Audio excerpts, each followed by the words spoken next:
as mudanças climáticas. Então, é um tema bem atual e a ideia é justamente focar, assim, não somente nas partes específicas, mas funcionar como se fosse uma divulgação científica para que seja uma palestra que até quem não seja muito da área possa entender a maioria das coisas e como que está funcionando. Então, por isso que o tema da palestra é uma reflexão a respeito do papel das cidades nas mudanças climáticas. Então, quando a gente fala em mudança climática, então, a parte de climática, a gente está falando de clima e eu estou falando de mudança. Então, é a gente entender como que o papel das cidades estão aí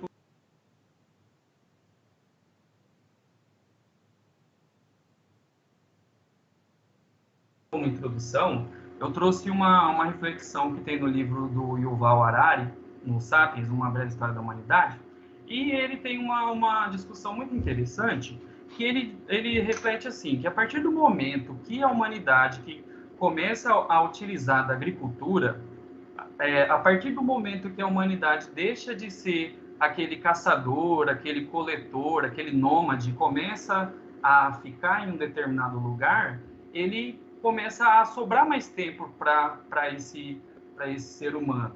Então, se está sobrando mais tempo, ele não precisa tanto ir atrás de alimento, então sobra tempo para que ele comece a se especializar em determinadas funções.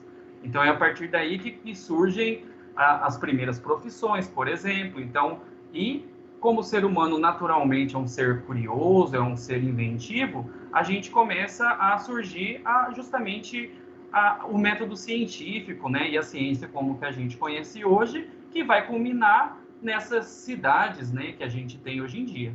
Então, se a gente pensar do começo, a gente ter agricultura e não precisar ir atrás do nosso alimento, permitiu que a gente pudesse viver mais próximos, pudesse haver as primeiras cidades e que isso evoluindo na questão da tecnologia que a gente tenha até hoje, né, o que a gente tem, as cidades e a ciência do jeito que ocorrem atualmente. Então, a tendência para a urbanização surge dessa necessidade, né, então, do ser humano de maximizar a eficiência, o emprego, a educação e a moradia, e isso faz com que as pessoas comecem cada vez a morar mais próximas uma da outra. Então, as Nações Unidas, em 2008, eles fizeram uma estimativa de que a população urbana ela vai passar de 3,2 bilhões de pessoas morando em cidades para 5 bilhões de pessoas morando em cidades até 2030. A gente trazer isso para um contexto nacional, o PNAD de 2015 já estima que 84,72% das pessoas no Brasil já vivem em áreas urbanas. Então, se a gente fizer essa proporção aí mais ou menos para a população atual, a gente vai ter essa noção de que as pessoas moram principalmente em cidades e com uma grande densidade populacional. Então, a gente começou falando das coisas boas, porque a gente não precisar caçar nosso alimento, deu a oportunidade da gente se especializar e desenvolver tecnologia e chegar na humanidade que a gente tem hoje, que a gente conhece todos os benefícios. Mas a gente tem que pensar também em qual que é o custo de todo esse progresso, de toda essa evolução. Então, a gente tira recursos do meio ambiente. Então, para a gente chegar no que a gente tem hoje, a gente teve que utilizar do meio ambiente o qual nós estamos inseridos. Então, eu trouxe algumas coisas aqui que morar em cidades já começam a justamente influenciar no clima. Então, a primeira coisa que eu trouxe foi a questão dessa rugosidade superficial que influencia o padrão dos ventos e a camada limite atmosférica. Vamos pensar assim, ó, vamos pensar numa analogia. Se a gente tem um encanamento e por dentro um encanamento ele é mais rugoso, mais áspero e o outro é mais liso, e a gente passar água por dentro desse encanamento, essa água ela vai ter uma tendência de ter maior velocidade no cano que for liso. Na parte que é áspera, ele vai dar uma segurada aí nesse fluido e vai fazer ele escoar mais devagar. Isso acontece também quando a gente tem superfícies, por exemplo, uma cidade, e eu comparar essa cidade com uma floresta. Se a gente imaginar uma floresta vista de cima, ela é como se fosse um grande gramado, se a gente olhar de cima, é tudo verde. É uma superfície que é homogênea. Já em cidades, não. A gente tem prédio, a gente tem casa. Então, essa mudança de rugosidade faz com que os ventos tenham menor velocidade. E qual que é a conclusão disso, a consequência disso? É que qualquer material particulado ou energia que esteja saindo dessa cidade meio que vai ter uma dificuldade de se dispersar.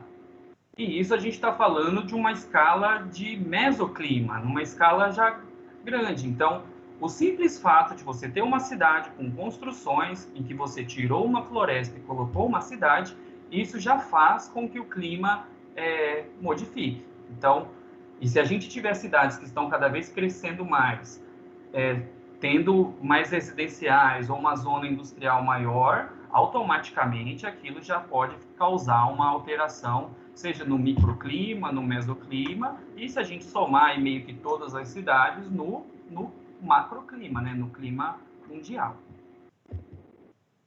Outro problema que a urbanização causa é na questão de substituição de áreas de drenagem por zonas pavimentadas. Quando a tendência da urbanização é a gente pavimentar os lugares. Então, a gente coloca calçada, a gente coloca asfalto, a gente coloca construções, e a gente está tampando esse solo nu que serviria para absorver água, que serviria para manter uma umidade. Então, isso já não vai ocorrer. E, quando chove, essa água que está caindo numa superfície que não tem como drenar, o que vai acontecer? Essa água tem que escoar para algum lugar. Então, toda essa superfície pavimentada da cidade, na hora que chover, essa água vai ter que fluir. E aí é o problema de muitas cidades que as galerias ou as bocas de lobo ou são mal dimensionadas ou subdimensionadas e vai acabar acontecendo um acúmulo de água. Então, às vezes a gente acha que acontece enchente em cidade só porque alguém, sei lá, tá com um sofá lá na boca de lobo e tapou e não deixou a água entrar. Mas não.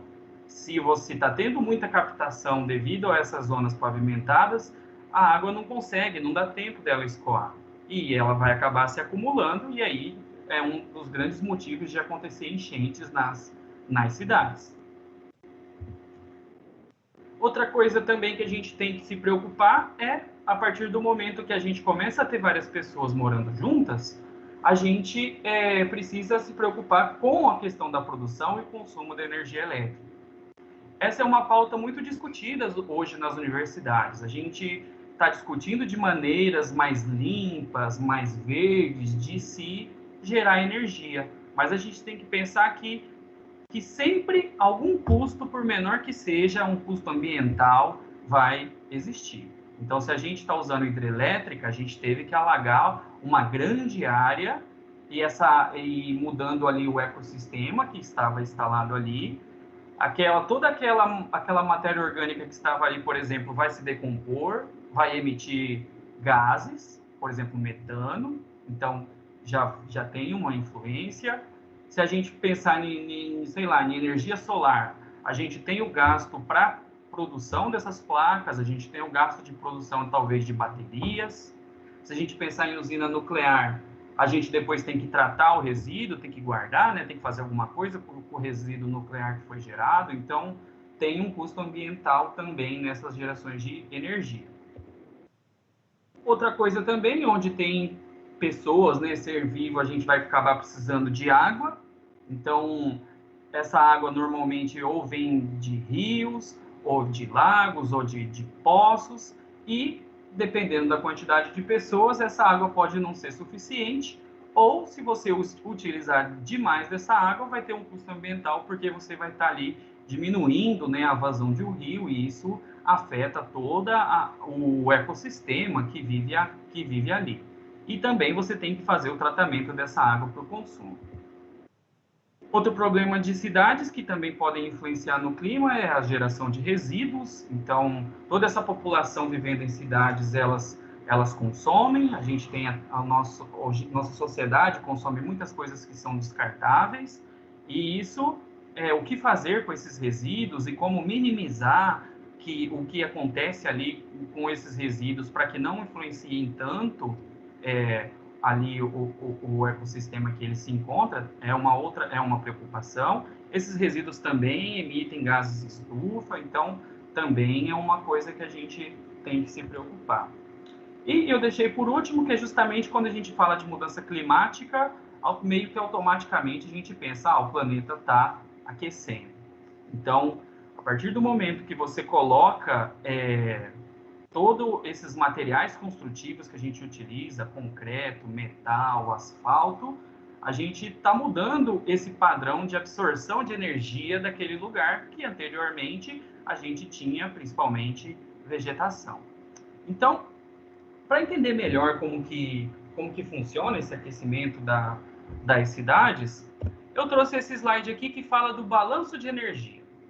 Então, o balanço de energia, a gente estudar o balanço de energia é uma forma da gente entender como que a energia é gasta em cada parte do planeta.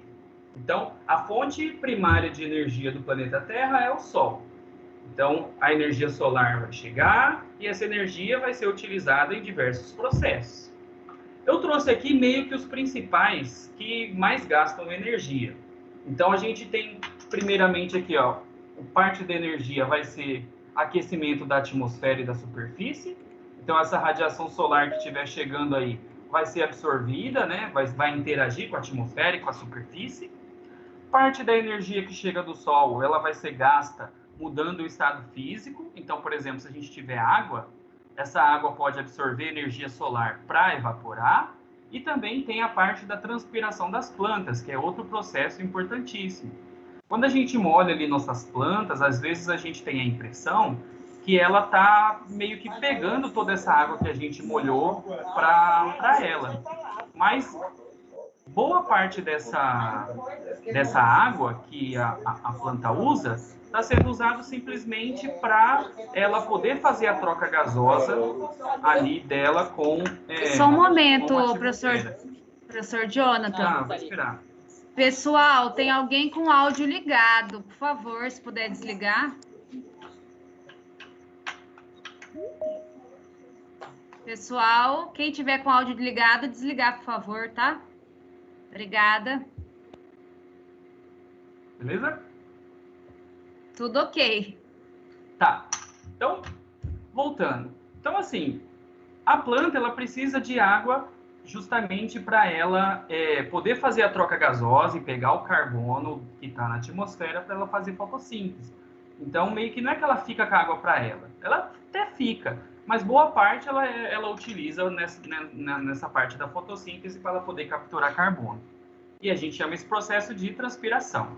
E o que sobra de energia sobra justamente para aquecer o solo, vai ser absorvido pelo solo e vai para as camadas inferiores.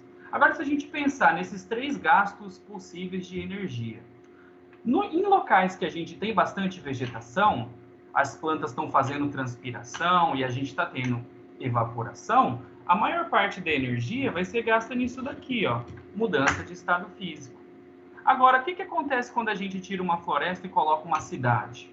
Eu não vou ter água para ser gasta, eu não vou ter planta para fazer transpiração. Então, a energia vai ser gasta em quê? Em aquecimento, seja do solo, seja da superfície. E aí, se está sobrando energia para esses processos, qualquer consequência vai aumentar a temperatura. Então, por isso que é importante da gente é uma das grandes importâncias da gente manter vegetação, seja nas florestas, mas também dentro das cidades, porque onde tem planta, tem transpiração, tem água e tem energia sendo consumida para fazer esse processo. Então, sobra menos energia para aquecer as coisas. Então, nós que moramos num país tropical, estamos preocupados justamente com o aquecimento. Então, a utilização de vegetação e manter nossas florestas vai ajudar justamente nesse sentido. Em relação ao aquecimento, eu trouxe uma citação que ele afirma que meio que a superfície do planeta ela remite quantidades semelhantes ao que elas absorvem. Eu trouxe um estudo feito no nosso grupo de pesquisa só para a gente ter uma noção de valores.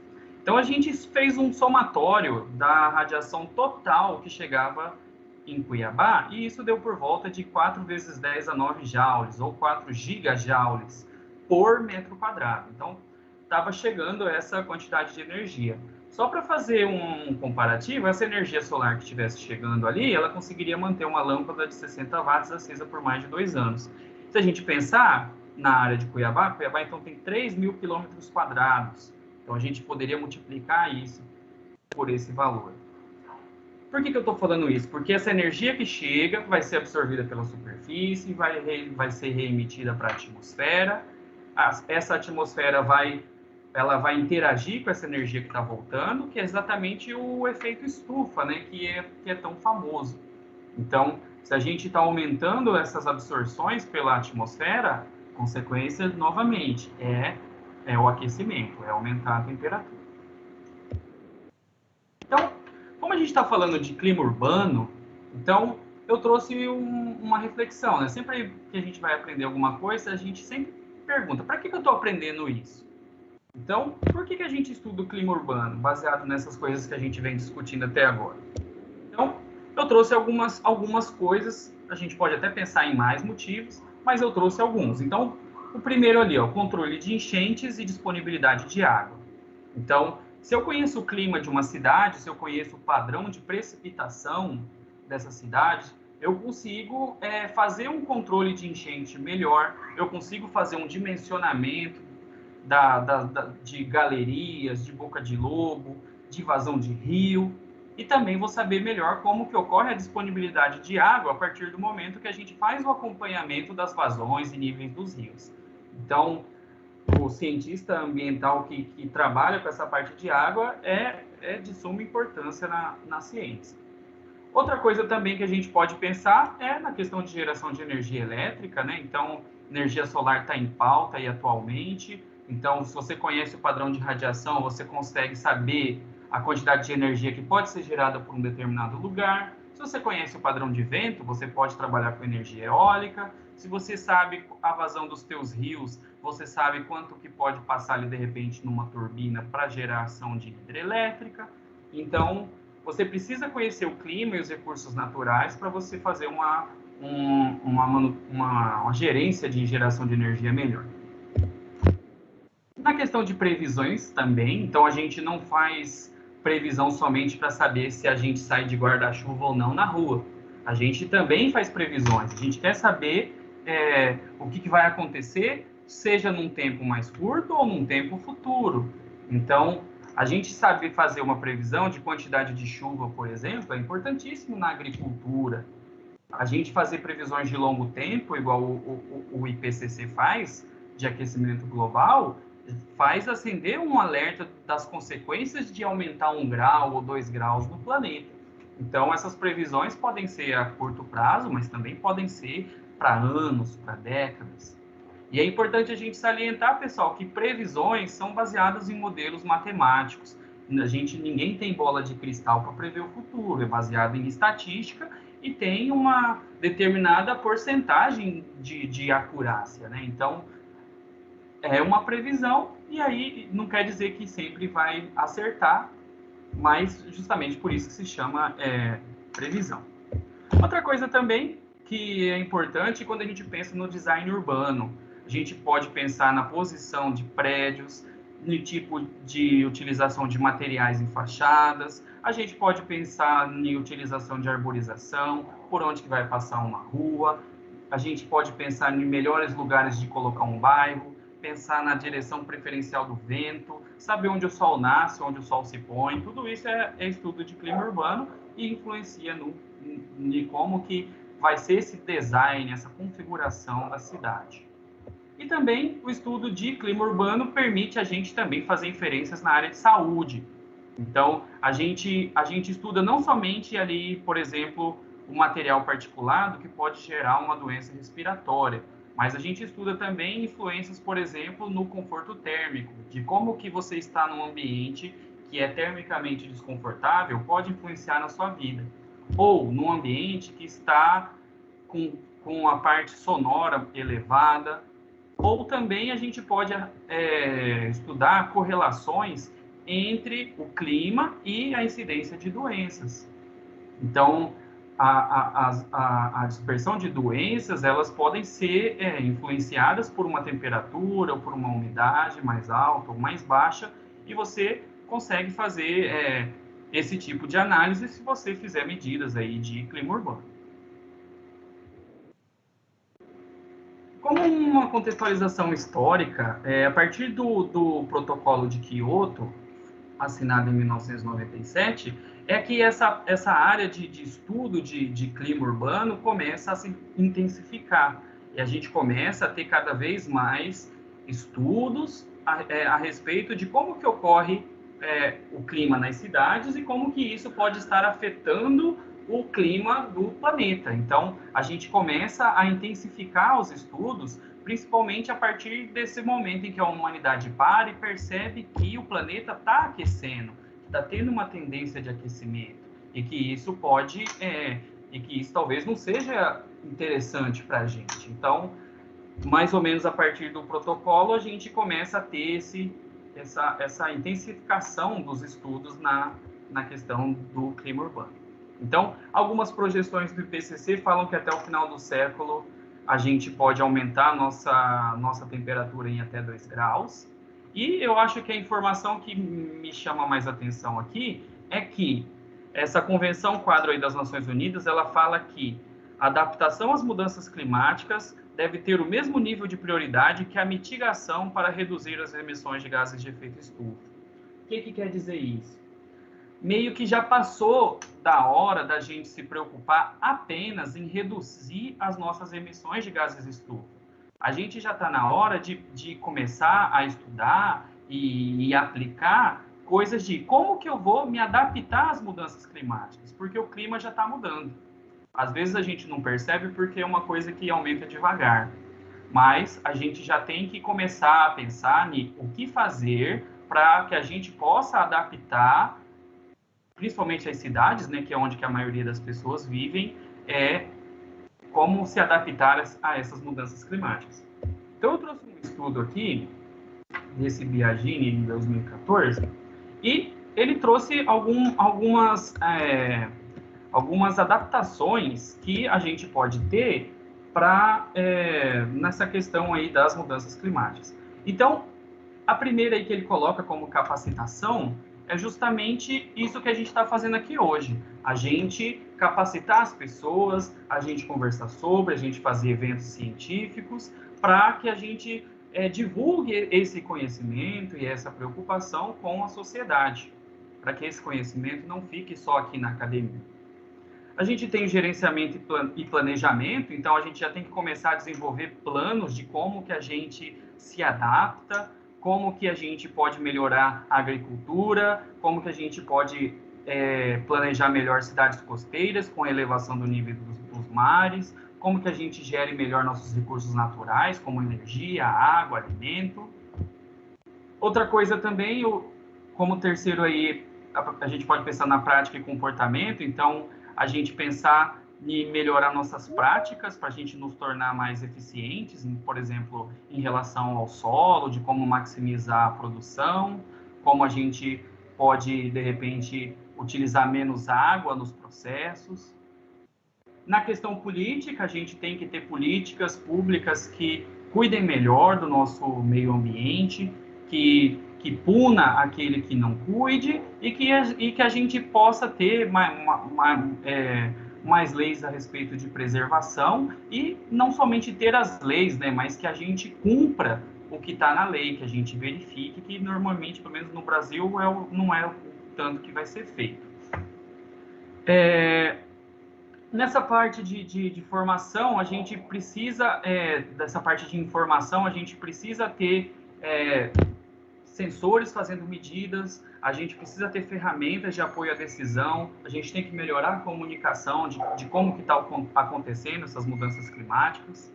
Na parte de infraestrutura, todos os prédios, pontes, os materiais construtivos vão ter que ser adaptados a essas possíveis mudanças, talvez para ventos mais intensos, talvez para umidade que aumente, talvez para secas mais rigorosas. Então, a gente precisa já começar a pensar em como que vai mudar nesse sentido.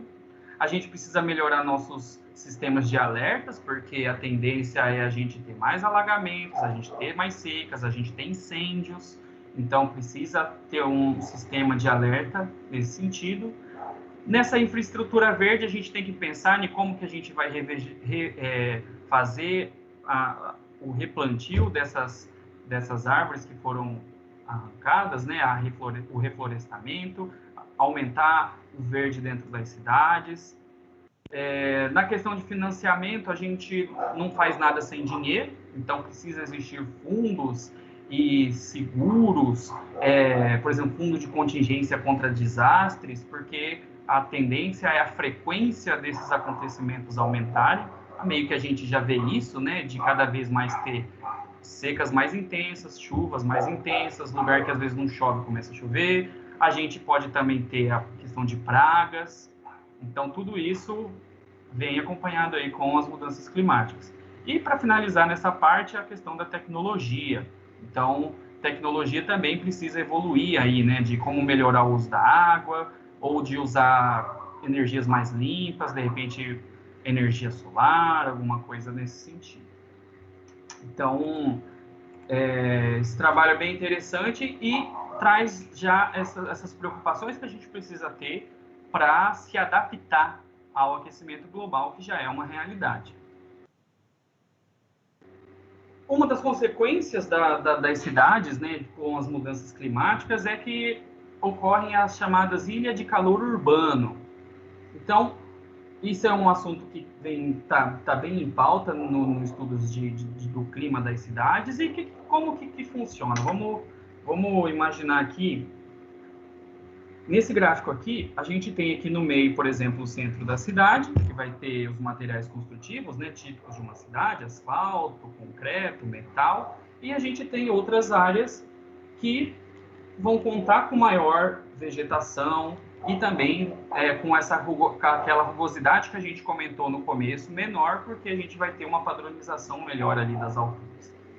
Então, a tendência de aquecimento nesses locais que utilizam desses materiais construtivos é que a temperatura aumente. Então, essa região em que a temperatura é maior, a gente chama de ilha de calor urbano. Stone et al. 2010, eles argumentam que nas cidades, as cidades se aquecem mais devido aos materiais que ela utiliza, devido a essa paisagem urbana, do que em relação aos gases e ao efeito estufa. Então, as pessoas que vivem na cidade atualmente sofrem mais com o calor devido a você estar num ambiente de concreto, de asfalto, que não tem a vegetação, do que realmente devido ao aquecimento gerado pelos gases de efeito estufa. Então, a gente tem aumentos mais significativos nas cidades devido a esses materiais construtivos. Então, como que a gente faz essas medidas? Então, eu trouxe para a gente conhecer como que a gente mede, como que a gente fica sabendo onde que tem ilha de calor ou não. Então, eu trouxe essa foto é de um grupo de pesquisa, do grupo de pesquisa lá da UFMT. Um jeito de fazer é a gente acoplar em automóveis, por exemplo, os sensores meteorológicos de temperatura, umidade, e você percorrer transectos, né? Você fazer um caminho ali dentro da cidade. Esse sensor ele vai fazendo medidas, né, nesse decorrer do tempo e você analisa onde que é mais quente, onde que é mais fresco. Esse método ele é vantajoso no sentido de que você consegue realmente saber as condições térmicas ao nível da pessoa, porque a pessoa está ali na superfície. O problema é que você só consegue também pegar somente no lugar que passar o carro, você não sabe nos outros lugares que o carro não passou. Outro jeito de fazer, esse aqui da tese de Carvalho 2019, é você analisar por sensoriamento remoto. O sensoriamento remoto é legal porque você consegue observar para grandes áreas. Então, isso aqui é em Cuiabá. Então, aqui na esquerda, a gente tem um gráfico de temperatura, por sensoriamento remoto, e esse aqui, número 2, é o uso e ocupação do solo. Então, a gente meio que consegue observar que nos locais que a gente tem uma ocupação de solo maior, né, por construções, a tendência é haver, né, essa temperatura maior. Se a gente comparar aqui, por exemplo, desse outro lado, né, nessas partes que são mais clarinhas, são os locais que a gente justamente tem a vegetação. Então, aqui, por exemplo, é o Parque Mãe Bonifácia, que é um parque famoso aqui de Cuiabá. Agora, então o sensoriamento remoto é bom justamente porque você consegue pegar grandes áreas, mas você só tem essa visão aí de mesoclima, você só tem essa visão aí que está acima, né, da cidade. Você não sabe direito como que está, o que está acontecendo, mas ali ao nível da pessoa. Então, os dois métodos têm seus prós e seus contras, né? O ideal seria você atuar, de repente, com as duas ferramentas. Outra coisa também que acontece, né, a gente já havia comentado, é em relação às dispersões dos poluentes. Então, como a gente tem essa modificação aí da circulação de vento devido à cidade, a gente as cidades acabam tendo essa dificuldade de dispersar os poluentes que acabam ficando concentrados ali. E esses poluentes vão interagir com a radiação solar, vão interagir com a radiação que está sendo reemitida pela superfície, e isso pode influenciar várias coisas aí no clima da cidade, ocorrendo essa mudança climática.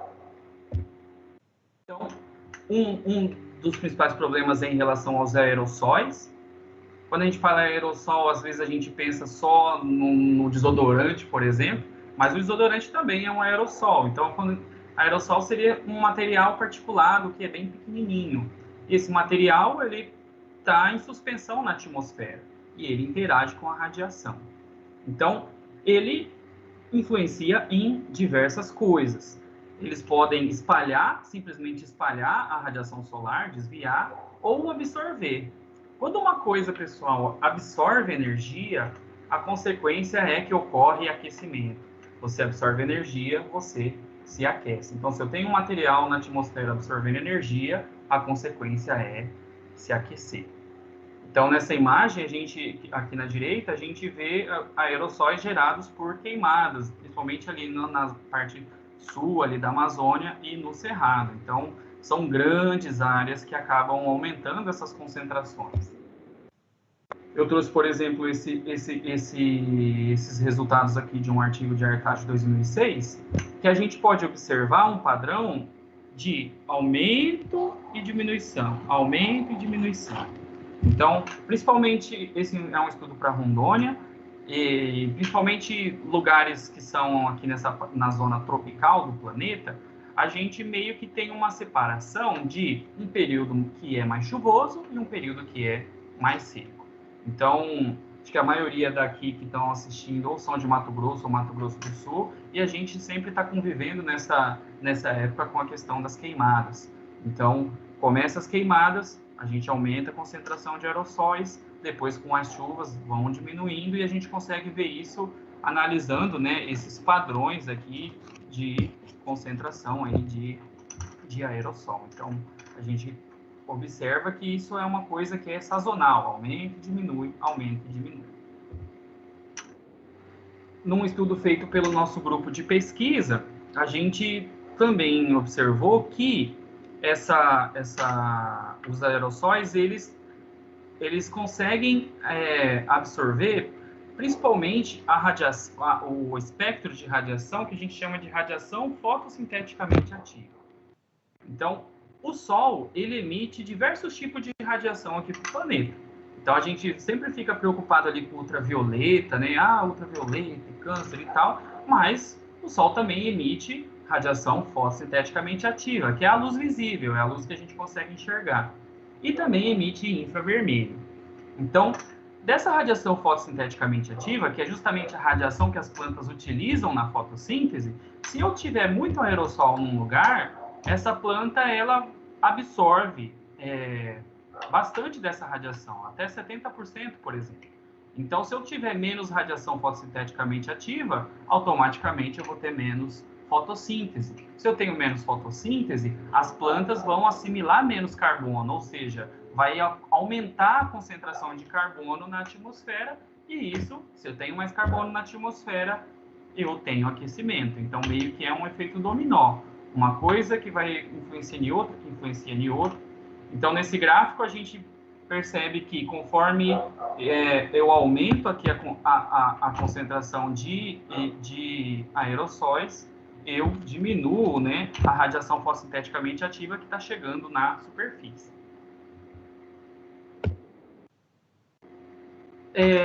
Só para a gente ter uma noção de números, só para comparar, por exemplo,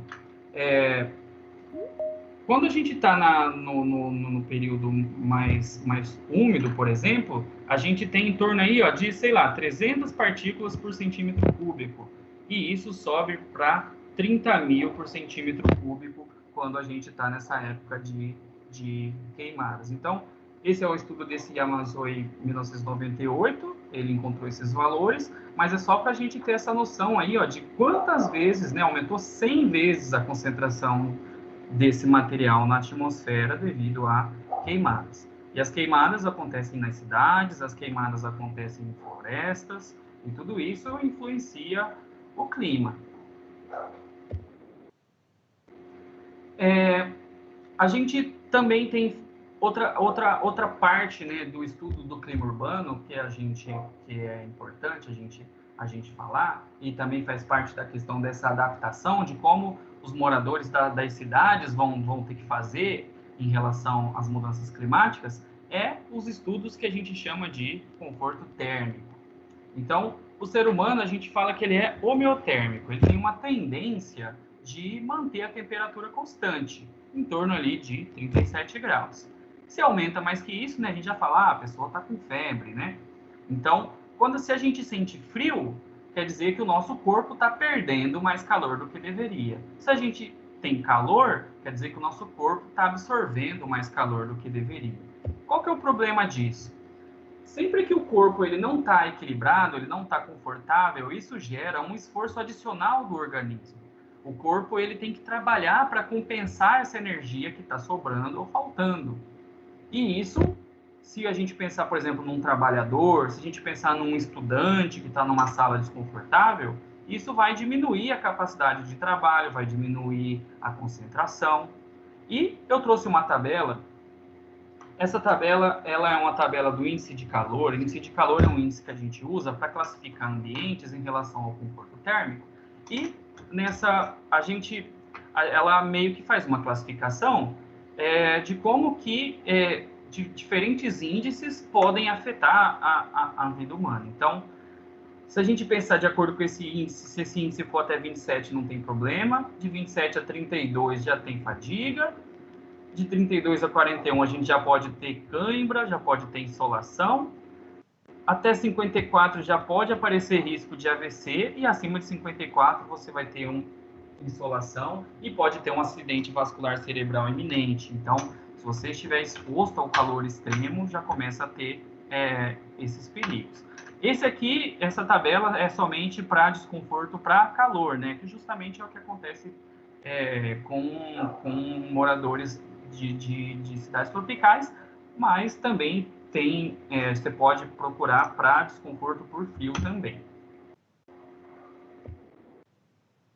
Esses resultados são resultados do nosso grupo de pesquisa. A gente sempre está analisando a questão do conforto térmico em diversas situações aqui em Cuiabá.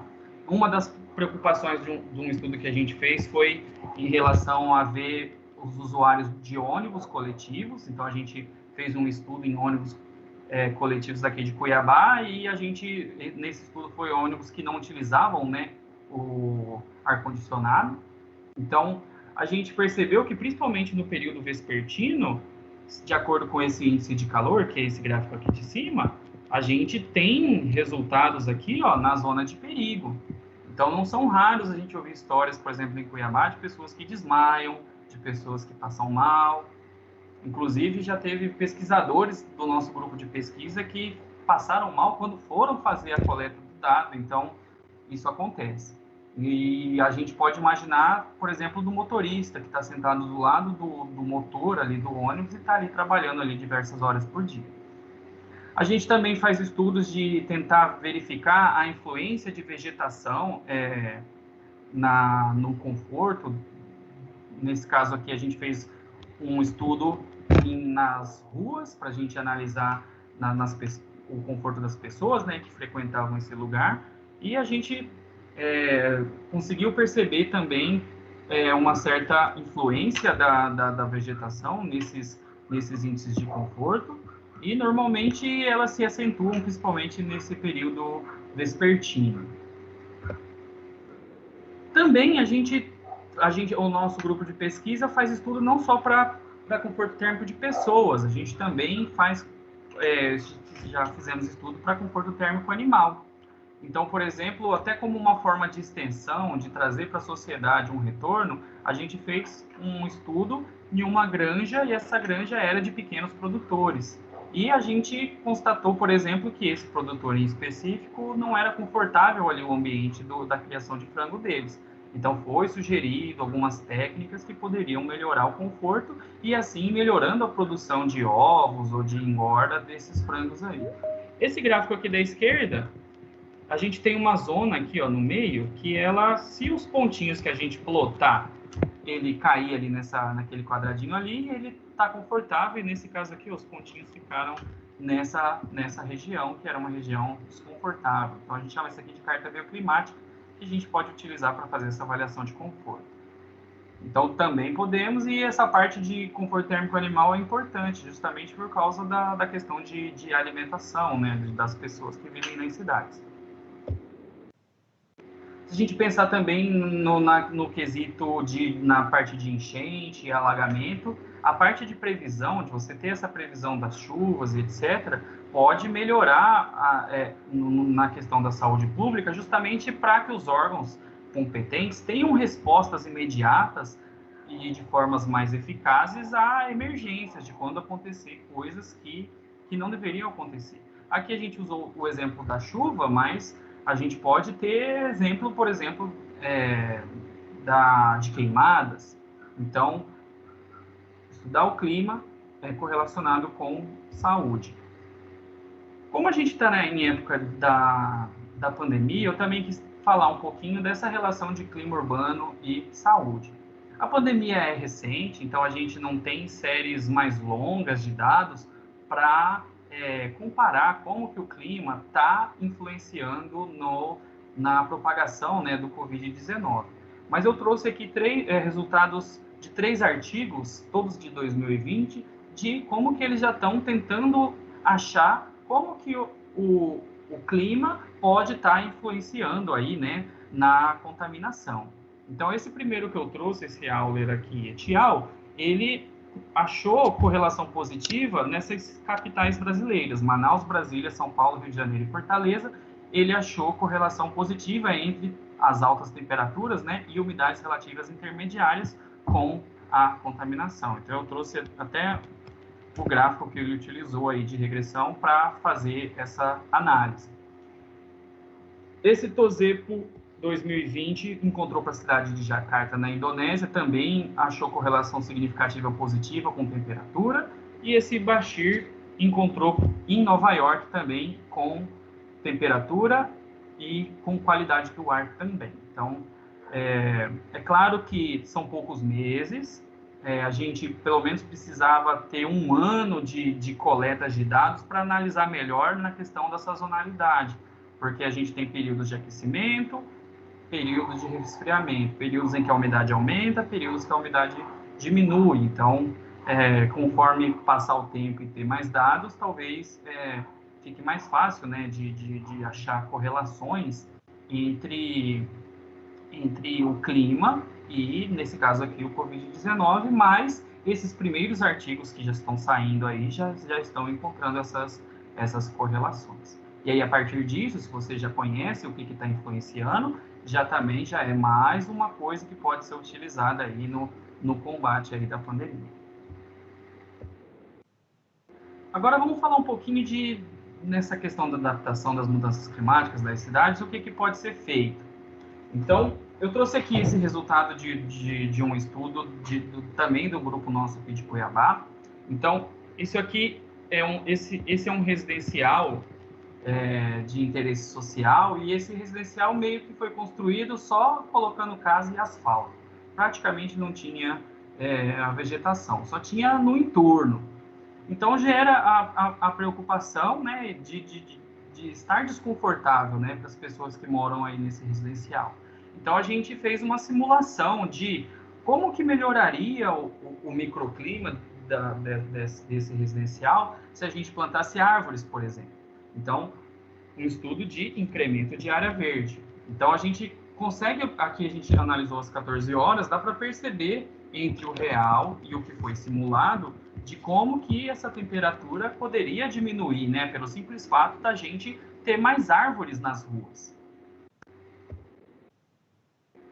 Outra preocupação nossa também em relação às escolas. A gente sabe, principalmente escolas estaduais, que às vezes a gente tem dificuldade de fazer uma refrigeração, às vezes só conta com ventilador, etc. Então, esse estudo foi um estudo na cidade de Várzea Grande, em que a gente analisou a influência de você ter uma arborização, né, no lado de fora dessa sala de aula. Então, a gente comparou salas de aula. Esse estudo, inclusive, ele é interessante porque, apesar das temperaturas serem menores na sala que tinha árvore, a gente não encontrou diferença significativa entre as duas temperaturas. Isso quer dizer que simplesmente colocar árvore não resolve o problema, ele ameniza, mas para esse local iriam ser necessários outras estratégias para poder melhorar o conforto térmico desses alunos.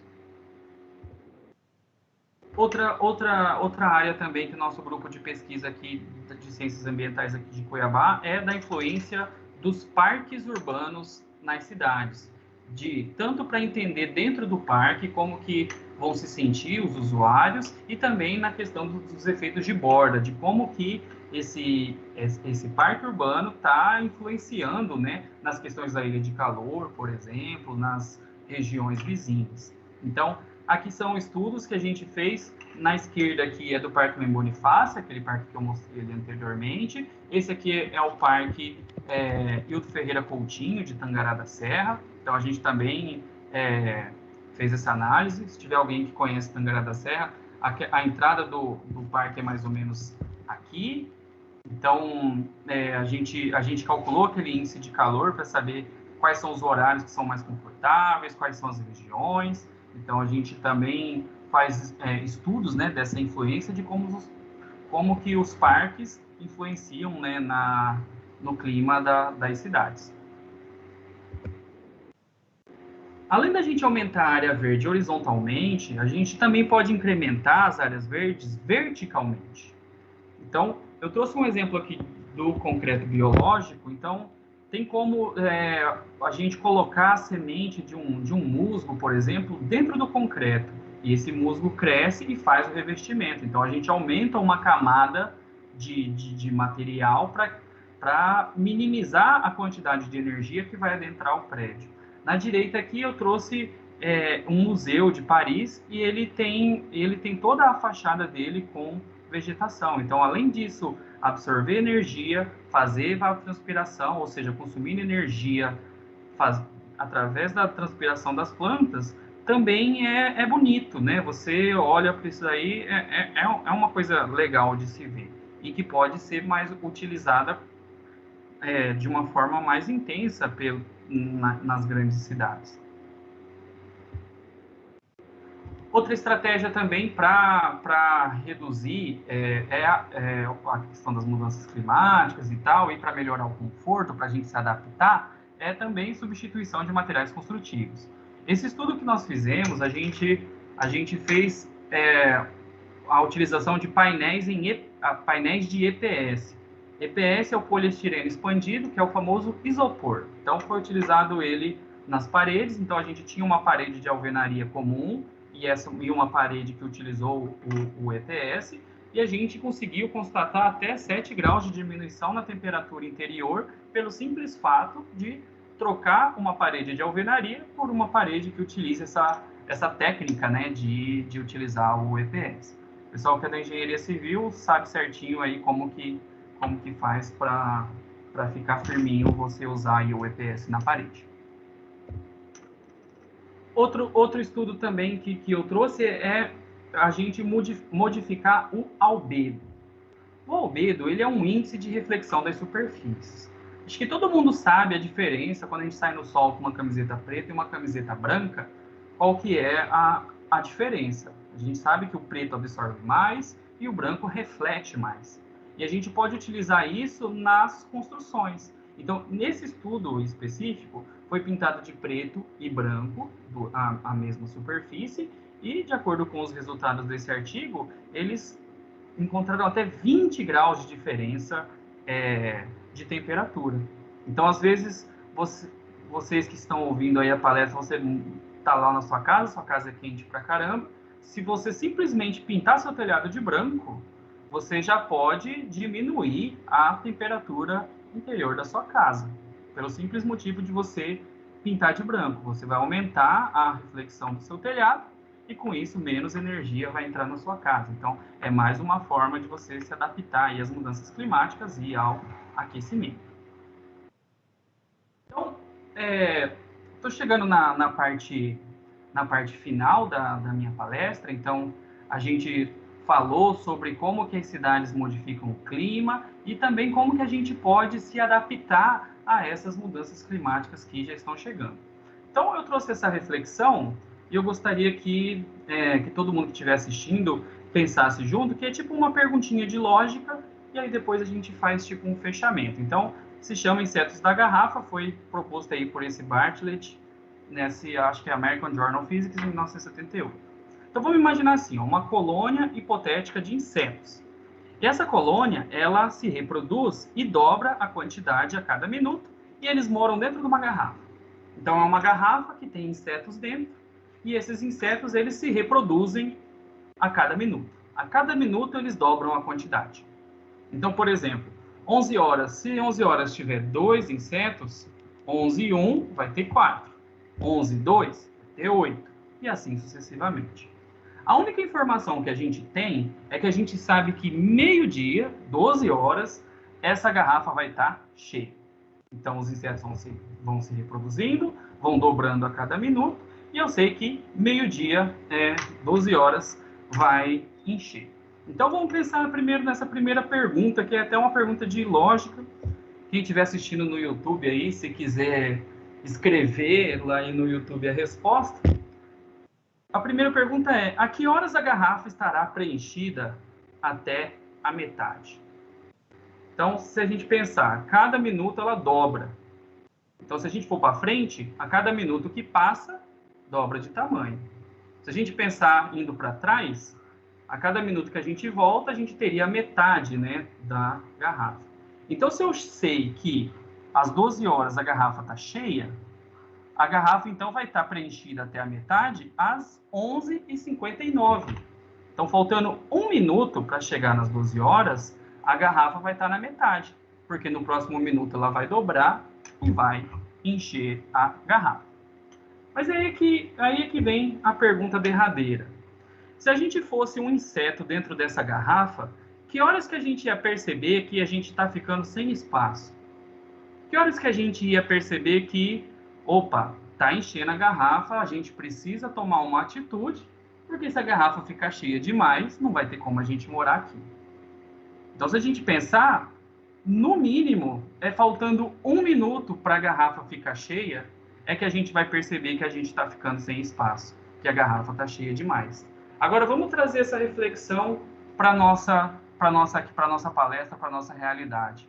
Será que a gente já não está vivendo nesse último minuto e que essa garrafa cheia, de repente, poderia ser aí o aquecimento global? Será que já não está passando da hora da gente começar a tomar uma atitude e fazer alguma coisa? Será que já não está ficando em cima da hora? Então, será que a nossa garrafa já não está aí quase cheia e a gente não está percebendo? Então, fica isso de reflexão. Eu acredito que sim, a gente já está passando da hora e a gente já tem que começar a preocupar o que a gente vai fazer, porque, infelizmente, o aquecimento tá aí. E a gente tem que pensar o que a gente faz para se adaptar a isso. Então, antes de finalizar, eu vou fazer meu jabá aqui, fazer o jabá do lugar que eu trabalho. Então, aí tá as redes sociais do Mestrado de Ciências Ambientais. Então, a gente tem Instagram, Mestrado CA Unic. A gente tem Facebook, Mestrado em Ciências Ambientais. E a gente tem o canal do YouTube, né? Vários de vocês estão assistindo por eles. Se chama Ciências Ambientais Unic. Então, quem se interessar por essa área, acompanhe nossas redes sociais, que a gente sempre está postando coisas lá. Se algum de vocês tem interesse em fazer mestrado, a gente também sempre está postando os editais, seja de aluno regular ou aluno especial. E também, quem quiser entrar em contato comigo, tá aí meu e-mail. Então, podem mandar e-mail para conversar comigo, para tirar dúvidas, para fazer propostas de trabalho em conjunto. Então, podem entrar em contato comigo sem problema nenhum. Então é isso, pessoal. Gostaria de agradecer novamente, tanto ao pessoal da Unidep, o pessoal do meu programa, e a todos os meus amigos e familiares aí, e alunos que assistiram aí a live. Foi um prazer aí estar com vocês aí nesse momento. Obrigado.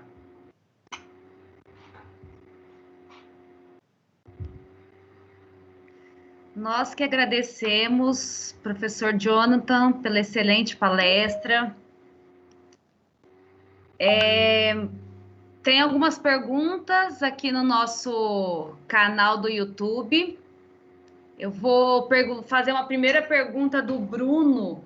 Ele perguntou o seguinte: no quesito do conforto térmico em grandes capitais que não comportam arborização, não teria uma alternativa tecnológica ou mesmo biotecnológica? Então, ótima pergunta. Uma das coisas foi até que a gente comentou aqui mais no final, que a gente pode utilizar outros tipos de material construtivo. Então, essa questão da gente mudar o albedo, por exemplo, de mudar a reflexão, isso é uma coisa que a gente pode adotar em qualquer tipo de superfície. Eu dei o exemplo do telhado, mas a gente pode pensar ou de produzir materiais de cores mais claras, ou depois de pintar alguma coisa que a gente já tenha. Então, pintar um asfalto, pintar algum material que tenha uma coloração mais escura. Então, a gente pode pensar de maneiras de fazer esse material com esse índice de reflexão menor, ou de pensar de algum tipo de tinta que possa estar pintando aí esses materiais de cores mais escuras. Então, a gente pode pensar nessa parte tecnológica, ou simplesmente mudar alguns materiais construtivos. Então, a gente tem alguns materiais que eles absorvem mais calor do que outros. Então, a gente pode estar pensando aí nessa substituição, sem ser necessariamente só o incremento, né, da vegetação.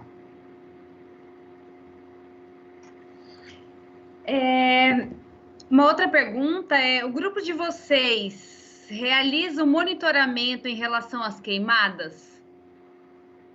Isso, assim, a gente não faz um monitoramento constante, mas, inclusive, a gente faz alguns estudos pontuais, por exemplo, na questão da qualidade do ar. Existe até a proposta da gente começar a trabalhar de uma forma contínua, né, com a questão das queimadas, mas atualmente são ações pontuais, a gente não faz de uma maneira contínua esse monitoramento.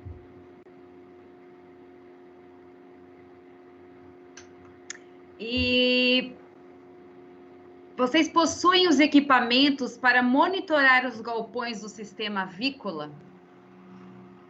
Então, quando a gente fez o estudo dessa parte avícola, a gente tinha os materiais que a gente utilizou no cálculo dos índices. Então, a gente, nesse que a gente tinha utilizado, acho que a gente usou somente o índice precisava só da temperatura e da umidade relativa. Então, a gente, para esse caso em específico, a gente tinha os materiais sim. Certo. gostaria de perguntar para o professor Oswaldo, porque como nós estamos transmitindo pelo Teams e por 2 YouTubes, né? Se no YouTube do curso de vocês, se apareceu alguma pergunta.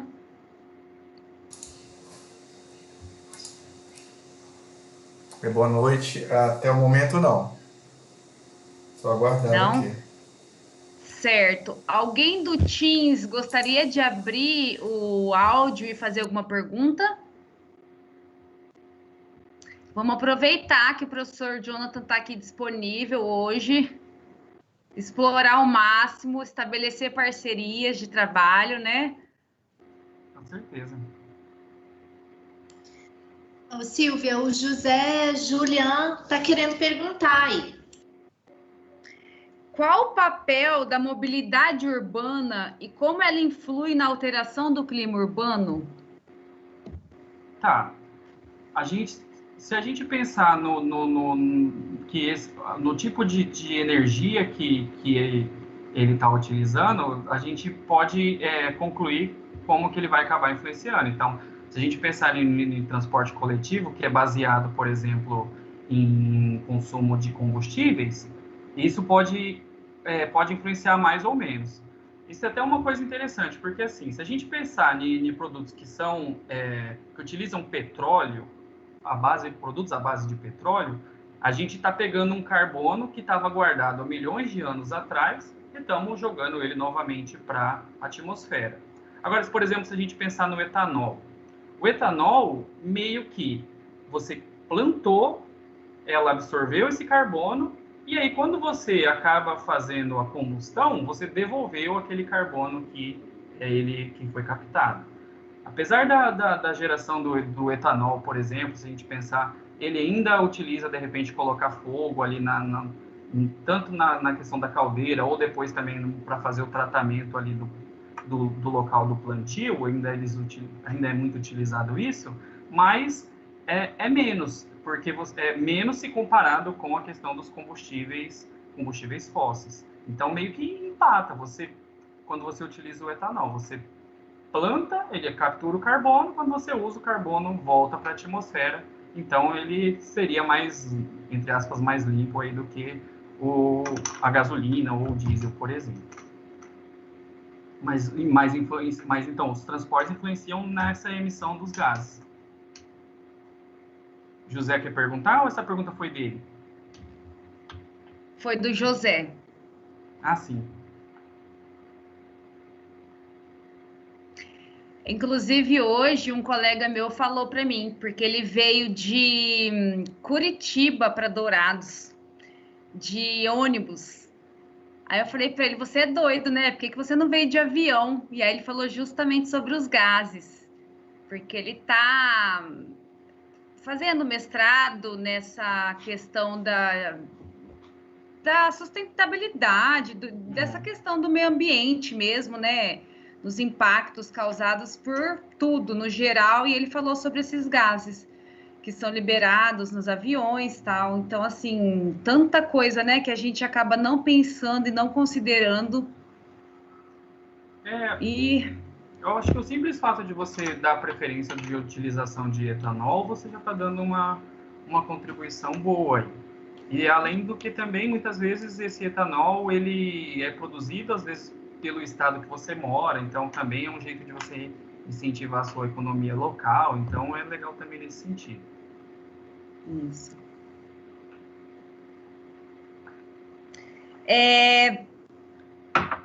Segundo o IPCC, transporte representa 27% da utilização final de energia global.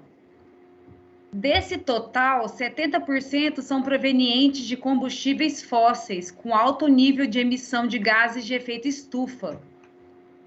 O José escreveu aqui. Uhum.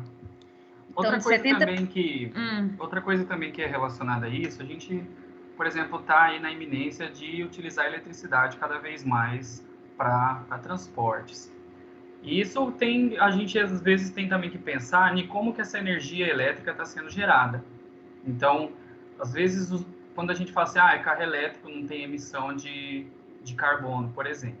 Mas se essa geração de energia, por exemplo, foi gerada por uma termoelétrica, igual acontece bastante aí em diversos países, você simplesmente tirou a fumaça que ia sair do seu carro e colocou essa fumaça lá na indústria, na termoelétrica, de quando ela foi gerada. Então, dá na mesma. Se você usar o carro elétrico, mas usar termoelétrica para produzir essa energia, não adiantou de nada. Você está emitindo carbono da mesma maneira. Então, a maneira com que essa energia também está sendo gerada também é uma outra coisa que deve ser levada em consideração, para que também a forma de geração também seja uma geração mais limpa. Professor Osvaldo, ele vai fazer uma pergunta do YouTube lá, de vocês que perguntaram. Jonathan, pergunta da Luana. Ô, Silvia, o Luiz Oi. Otávio tá perguntando, você viu? Não, não vi. Lá no YouTube. Tá. Jonathan, pergunta da Luana Viana. Qual é o papel dos resíduos sólidos, né, dentro do contexto das mudanças climáticas globais? Como que a gente pode relacionar isso? Tá, quando a gente pensa ali no resíduo sólido, a gente pode ter meio que duas coisas acontecendo. Vamos pensar primeiro na influência no meio ambiente.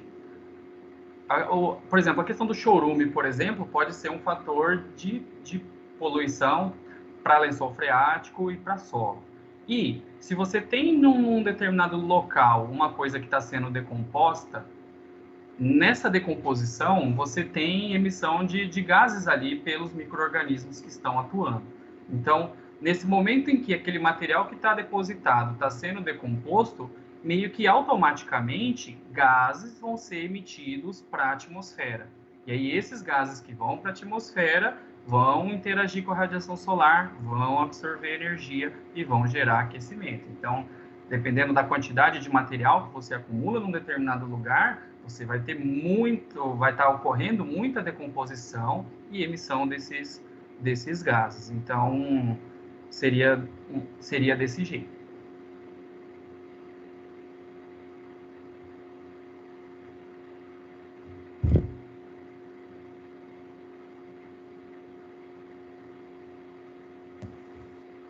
Beleza? Professor, Mais outra Tinha mais uma pergunta? pergunta? Tem mais uma.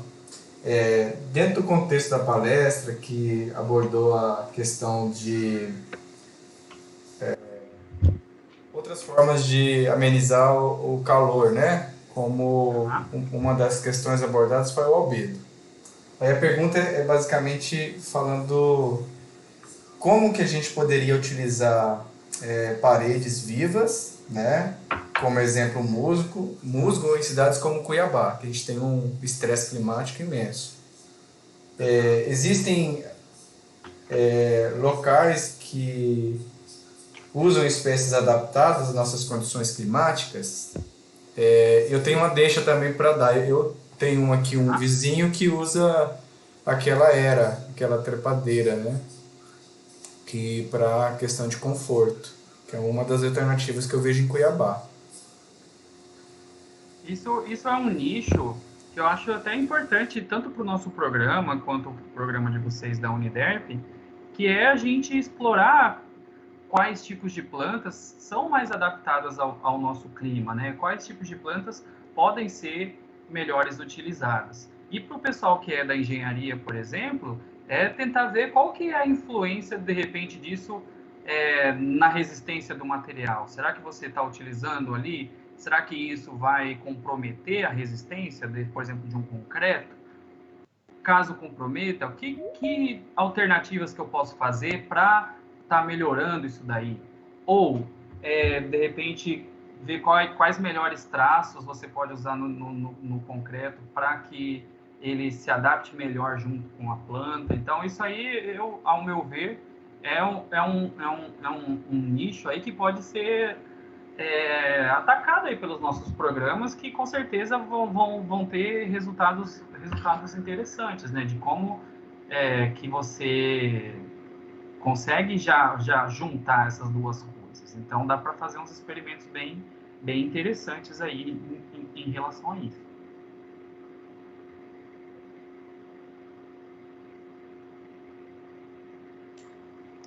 Oi, Jonathan, é a professora Carla Letícia. Tem duas perguntas no YouTube aqui do nosso canal. Eu não sei se a Silvia está podendo, ou se ela quiser, eu posso fazer a pergunta. Pode fazer sim, Carla. Carla. Pode fazer. Então, o Luiz Otávio perguntou assim: e a utilização de VL público não seria um sistema viável para as capitais?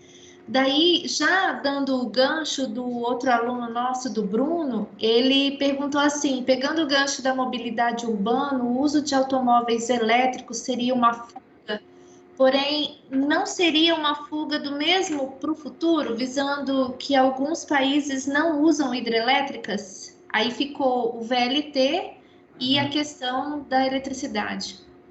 Então, é aquilo que a gente estava conversando. Se você simplesmente deixou de usar o combustível ali, gasolina, e começou a usar, por exemplo, a questão da eletricidade, você tem que pensar assim, como que essa eletricidade está sendo gerada? Se essa geração partir de você ter que fazer a combustão de um material à base de carbono, que vai emitir esse gás para a atmosfera, meio que pensando nessa questão de aquecimento global, não mudou nada, porque você só não está fazendo a combustão no teu motor, mas está fazendo lá na sua geração. Então, a preocupação, a questão da eletricidade, ao meu ver, é ótima. É uma ótima maneira de você reduzir a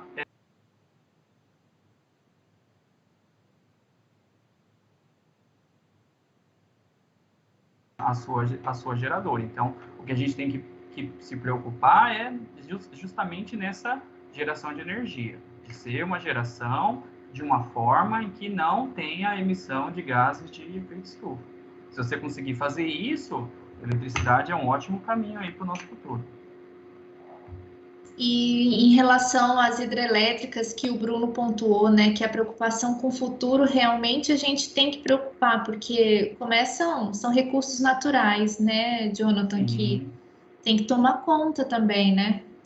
E não é todos os países que têm esse potencial hídrico, né, que o Brasil tem. Então, a energia nuclear, talvez, seja uma maneira para futuro aí conseguir essa geração de energia. E também a questão de na eólica, né, na solar. O Brasil tem como a gente está bem localizado em relação ao Equador, então a gente é favorecido na questão da radiação solar.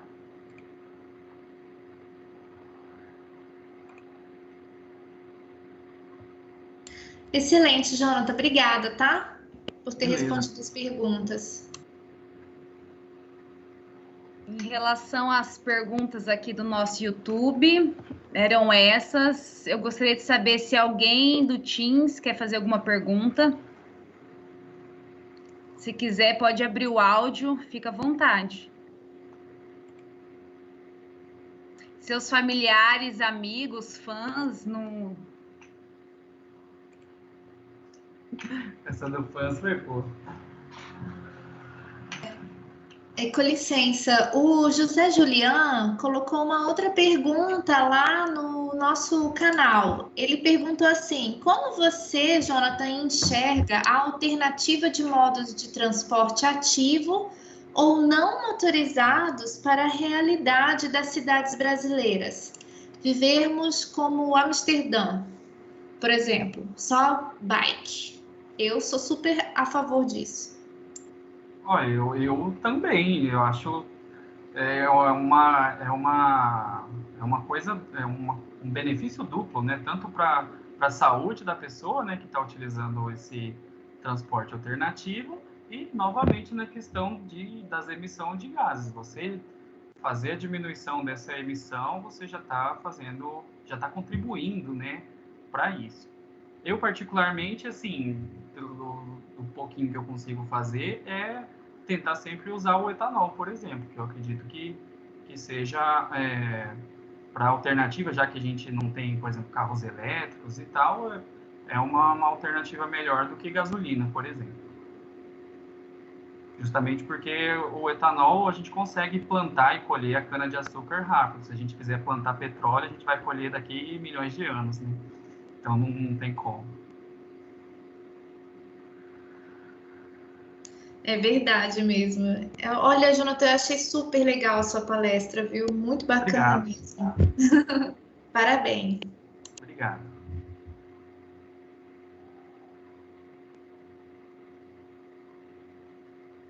Acho que tá mudo, Silvia. Eu percebi depois. Professor Oswaldo, quer falar alguma coisa? Já encaminhando para o encerramento, então, né, Jonathan? Então, o nosso YouTube aqui não tem mais perguntas, né? Só contextualizando também o que o Jonathan falou, né? A gente mora numa cidade de um estresse climático gigantesco, né? É extremo. Então, algumas alternativas que a gente olha na literatura e os modelos europeus, que são bem bonitos, né? Às vezes a gente não consegue adaptar a nossa realidade cuiabana.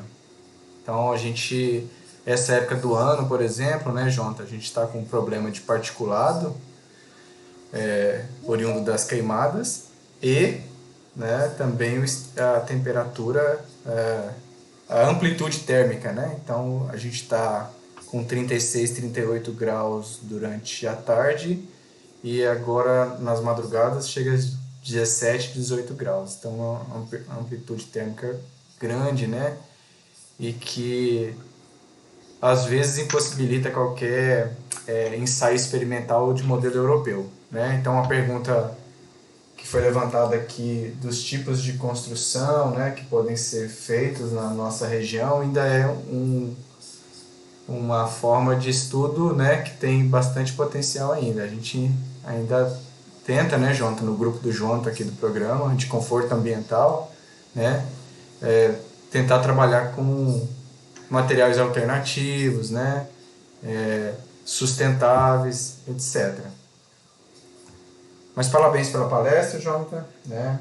A gente fica muito feliz. Você foi bem representado aí pelo programa. Silvia, você tem a palavra. Eu vou passar a palavra para a nossa coordenadora do programa, professora Rose. Bem, Jonathan, parabéns pela palestra. Eu acho que essa exposição sua foi muito importante, porque é uma linha dentro do meio ambiente, né, que nós não trabalhamos. Então, eu vi, assim, vários segmentos que podemos estar trabalhando em conjunto. Inclusive, né, o Gilberto está orientando, o professor Gilberto Faco, uma aluna agora do mestrado, que iniciou esse ano, e ela está trabalhando com o sistema avícola, por isso que eu fiz a pergunta lá no YouTube, e, de repente, a gente poderia, porque ela está comparando um sistema moderno que está se utilizando hoje com o sistema convencional, né?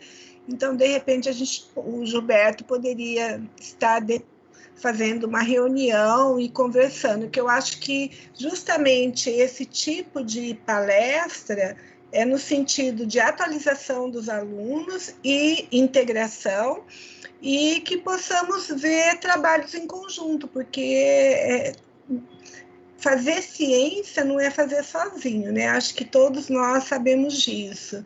Então, olha, parabéns, aqui me surgiu várias ideias, só que as ideias dão trabalho, né, Silvia?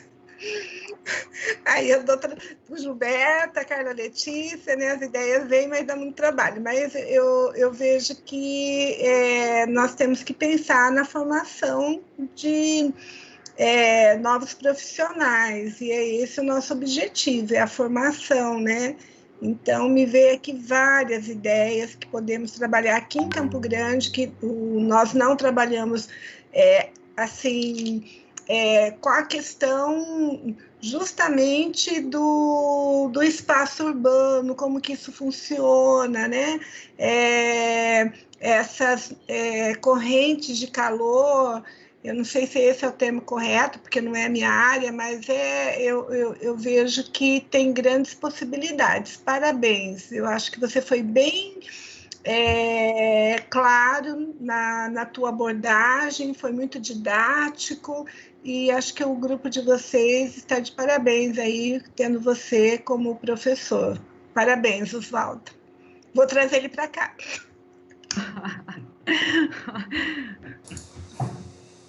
Não, o passaporte dele é caro.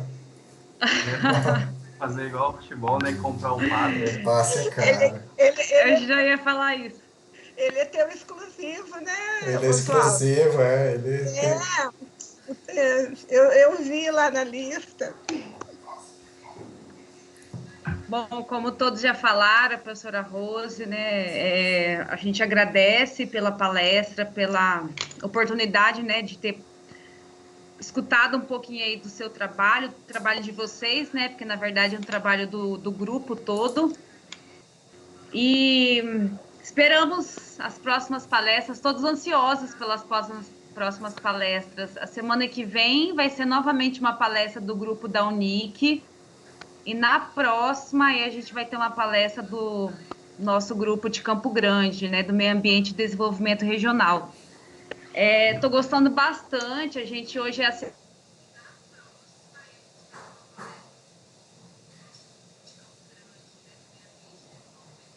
a gente não está acostumado a fazer, né? Às vezes a gente foca só no que a gente tem trabalha no dia a dia, e quando a gente vê a importância do trabalho de outras pessoas, nossa, eu acho que é um aprendizado não só para a vida, mas também vem essa questão que a professora Rose falou, de se pensar em trabalhos em parceria, de repente temas assim que a gente não pensava em poder desenvolver. Então, acho que tem sido importante para esses dois aspectos, pessoal e profissional.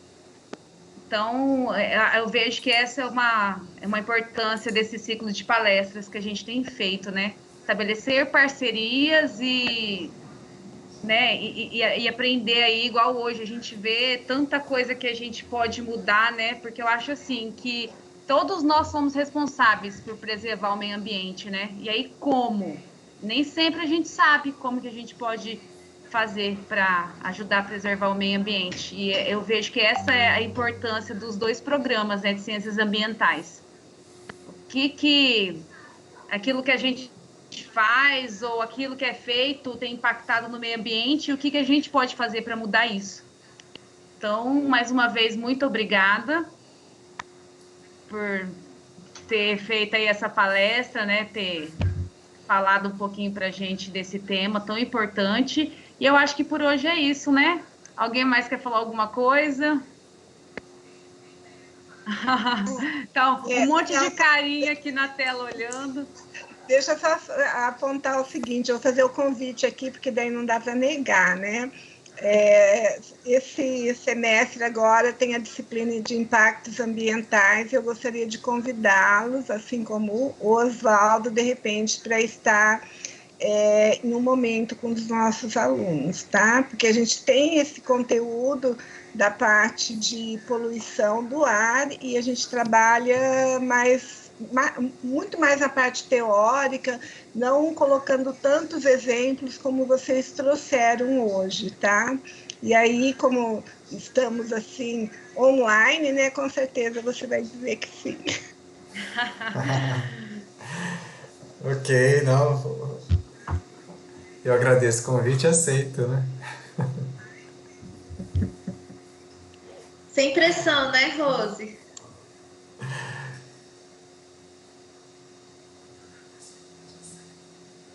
Da minha parte, eu também me disponibilizo aí, o que precisar de mim aí para fazer parceria, tamo junto aí para fazer. Da minha parte é só agradecer aí pelo convite e falar que gostei bastante aqui de estar com vocês.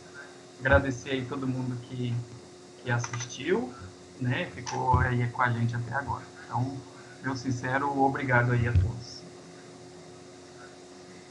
Acho que é isso, né, pessoal? Uma boa noite a todos. Boa noite. Esperamos todos vocês na semana que vem. Nesse mesmo horário, nesse mesmo canal, né? Neste mesmo link. Uma boa noite a todos. Tchau, Tchau, Eu tenho que gente. esperar todo mundo sair, senão fecha aqui.